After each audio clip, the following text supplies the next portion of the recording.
Ako lang ba ang hindi nakakaalam na ang sikreto sa bagong buhay ay nasa isang talata lang ng Biblia? Pag-usapan natin yan.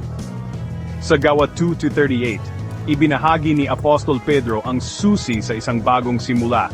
Magsisi kayo at magpabautismo ang bawat isa sa pangalan ni Jesucristo para sa kapatawaran ng inyong mga kasalanan at tatanggapin ninyo ang kaloob ng banal na Espiritu.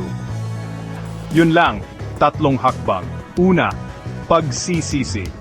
Ito ay ang pagbitaw sa nakaraan at pagbaling sa isang mas mabuti. Sunod, bautismo, isang pampublikong tanda ng bagong simula na huhugas sa luma.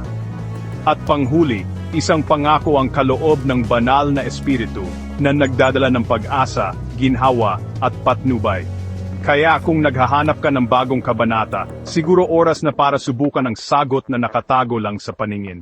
Gawa 2:38, minsan, ang pinakasimpleng hakbang, ang pinakamakapangyarihan.